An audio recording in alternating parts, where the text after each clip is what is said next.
हमारा आज का कॉलम है हम इस बहरान से कैसे निकलें by famous writer Khurshid Nadeem. Rashid Shah साहब और जनाब जावेद अहमद गामदी बर्रे सगीर के दो साहिबान इल्म ने इस बहरान में हमारी बादरसी की। एक ने मसले की तफहीम में, दूसरे ने मसले के हल के लिए लायहा अमल की तश्कील में। मैंने दोनों से इस्तिफादा किया है और फिर इस तनकीदी शऊर को बरूए कार लाने की सही की है जो कुदरत ने हम सब को वदीयत कर रखा है। ये अलग बात है कि कम लोग ही इससे काम लेते हैं। बातें दो ही हैं, मौक़िफ़ और लायहा अमल। हमें एक बहरान का सामना है, इसकी नौइयत क्या है और हम क्या चाहते हैं, इस सवाल का जवाब ही हमारा मौक़िफ़ है। हम इस बहरान से कैसे निकल सकते हैं, इसका जवाब लायहा अमल में है। मौक़िफ़ उसूली होता है और कोई हरज नहीं अगर रोमानवी भी हो। लायहा अमल हमेशा हकीकत पसंदाना होता है। मौक़िफ़ के बयान में हकीकत पसंद होना लाजिम नहीं। जुल्म अगर हकीकत है तो उसकी तायीद मौक़िफ़ नहीं बन सकती। लायहा अमल की तश्कील में रोमानवी नहीं होना चाहिए। मौत मौत है, इस्तिलाहात का लबादा पहना देने से उसका दुख कम नहीं हो सकता। हमारा मौक़िफ़ क्या है? इसके दो अज्जा हैं, हम इन पर अलग अलग बात करते हैं। ईरान एक आज़ाद और ख़ुद मुख्तार मुल्क है। किसी को ये हक़ हासिल नहीं कि उसके दाखिली मामलात में मुदाखलत करे। उसकी सरहदों का एहतराम बैनुल अक़वामी कानून का तकाज़ा है। दुनिया का हर मुल्क इस एहतराम का सज़ावार है। जब ईरान की इस आज़ादाना हैसियत को मजरूह किया गया तो हम पर लाजिम है कि हम जारह क़ुव्वतों की मज़म्मत करें। मुस्लिम दुनिया पर बदरजे अव्वल वाजिब है कि वो इस मामले में ईरान की तायीद करे। अमरीका और इसराइल ने पहले फ़िलिस्तीन और अब ईरान के साथ जुल्म का इर्तिकाब किया है। यही हमारा मौक़िफ़ है और ये मुक़दमा उसूली है। हमारे मुक़दमे का दूसरा जुज़ मुसलमानों के दाखिली इख्तिलाफ़ात हैं। हमारा उसूली मौक़िफ़ ये है कि अहले इस्लाम मसलकी, सियासी, जोग्राफियाई और तारीख़ी इख्तिलाफ़ात से बुलंदतर होकर एक किताब और एक पैगंबर के परचम तले जमा हो जाएं। मुसलमानों के इन इख्तिलाफ़ात की नौइयत माजी के सियासी वाक़यात से है या फ़िक़ही मसाइल से। इन्हें दौरे हाजिर में उम्मत मुस्लिमा के इज्तिमाई सियासी और माशी मफादात के रास्ते में हायल नहीं होना चाहिए। अब हक़ाइक़ क्या हैं? मुसलमान दुनिया बिलखुसूस मशरिक़ वस्ता की मुस्लिम रियासतों के मफादात अमरीका से जुड़े हुए हैं। वो सब कौमी रियासत के दायरे में सोचते हैं, न कि उम्मत मुस्लिमा के पस मंज़र में। हर मुल्क को अपना मफाद अजीज़ है।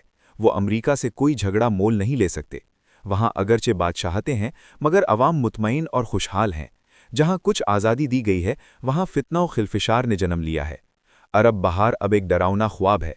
मज़ीद ये कि अमरीका एक आलमी क़ुव्वत है। इसकी अस्करी और माशी हैसियत से मुस्लिम दुनिया का कोई मवाजना नहीं। इसको ललकारने का नागुज़ीर नतीजा शिकस्त है।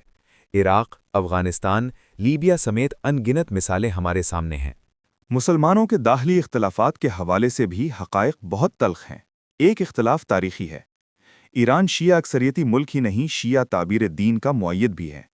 ये इख्तिलाफ़ महज तारीख़ी नहीं, अब इसकी हैसियत मजहबी है जिसकी जड़ें शिया सुन्नी नफ्सियात में बहुत गहरी हैं। इसे महज लफ़ाज़ी से ख़त्म नहीं किया जा सकता। दूसरा इख्तिलाफ़ असरी है। ईरान पर एक बड़ा इतराज़ या इल्ज़ाम यह है कि इनक़िलाब के बाद यहाँ की मजहबी क़यादत ने मुस्लिम मुल्कों में अहले तशय्यो की पुश्तपनाही की और यूं उनमें दाखिली खलफशार का बायस बनी। उसने लबनान, बहरेन, सऊदी अरब, यमन, शाम, पाकिस्तान हर मुस्लिम मुल्क में शिया सियासी तशख़्ख़ुस को उभारा। मुसल्लह गुरोहों की मदद की जैसे लबनान की हिज़्बुल्लाह और यमन के हूती। इन गुरोहों के ज़रिए हुकूमतों को तब्दीली करने की कोशिश की और इंतकाल इनक़िलाब का नारा बुलंद किया। इसी सबब से इराक़ ईरान जंग हुई और अरब व ईरान का तनाज़ा ज़िंदा हुआ। जब हम इस बहस को समेटते हैं तो इसका एक ही नतीजा निकलता है।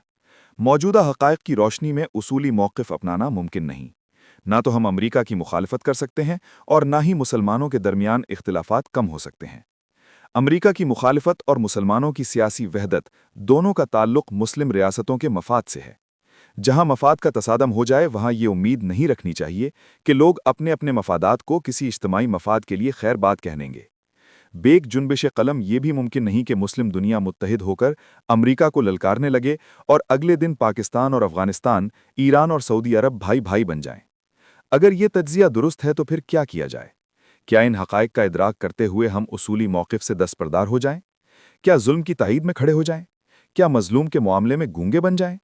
इंसान का ज़मीर अगर जिंदा है तो उसके लिए ये मुमकिन नहीं है। यही वो मकाम है जहाँ मुसलमानों को अहले इल्म की रहनुमाई दरकार होती है। हमें अपने उसूली मौक़िफ़ पर खड़ा रहते हुए एक हकीकत पसंदाना हिकमत अमली की ज़रूरत है। اہل علم سے استفادے اور غور و فکر کے بعد جو ظاہر ہے کہ ایک جاری عمل ہے، میں چند تجاویز پیش کر رہا ہوں۔ OIC کا ہنگامی اجلاس بلایا جائے اور اس میں یہ موقف اپنایا جائے کہ اقوام متحدہ کے چارٹر کے مطابق ہر ریاست کی داخلی خود مختاری کا احترام لازم ہے۔ کسی ریاست کو یہ حق نہیں دیا جا سکتا کہ وہ دوسروں پر اپنے فیصلے مسلط کرے۔ اس کے ساتھ عالمی سطح پر یہ کوشش کی جائے کہ اس جنگ کا خاتمہ ہو۔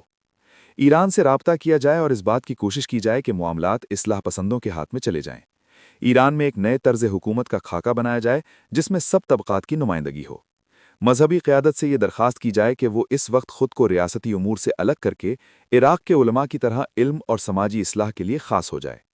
شورائے نگہبان خود ہی اپنے اختیارات پارلیمان کے ہاتھ میں دے دے۔ ملک کو بچانے کے لیے وقتی پسپائی حکمت ہے، بزدلی نہیں۔ ایران کی تعمیر نو کے لیے مارشل پلان کی طرز پر منصوبہ بنایا جائے جس میں ساری دنیا شریک ہو۔ عرب ممالک اور ایران کے درمیان موجود اختلافات کے خاتمے کے لیے OIC پاکستان کے زیر نگرانی ایک فورم بنائے۔ یہ فورم یقینی بنائے کہ مداخلت کی شکایات کا ازالہ ہو۔ یہ فورم باہمی تعلقات کو خوشگوار بنانے کے لیے اقدامات تجویز کرے۔ ایران، عراق، لبنان، سعودی عرب اور پاکستان میں ہونے والے علمی کام اور فتاوی کا تبادلہ ہو، جس نے ان مذہبی تصورات کو چیلنج کیا ہے جو شیعہ سنی کے مابین باعث نزاع رہے ہیں۔ پاک سعودی دفاعی معاہدے میں دیگر مسلم ممالک کی شمولیت کے لیے صورت کے ساتھ کام کیا جائے۔ اس کے ساتھ معاشی استحکام اور خود انحصاری کے لیے مشترکہ منصوبے بنائے جائیں۔ یہ طے کر لیا جائے کہ کم از کم 10 سال تنازعات سے ممکنہ حد تک گریز کیا جائے گا۔ گریٹر اسرائیل کی بات اب سیاسی سطح پر ہونے لگی ہے۔ اس کی روک تھام اور اسرائیل کی 1967 کی سرحد پر واپسی کے لیے ایک جامع حکمت عملی بنائی جائے۔ یہ کام اگر OIC کی سطح پر نہ ہو تو پاکستان، سعودی عرب اور ترکیہ اس پر ابتدا کر سکتے ہیں۔ یہ کام مشکل ہے لیکن ناممکن نہیں۔ اصول اور رومان سے مکمل دستبرداری کا مطلب اخلاق کا زوال ہے۔ حقائق سے صرف نظر کا مطلب عقل سے بغاوت ہے۔ اخلاق اور عقل کے امتزاج کا نام ہی انسان ہے۔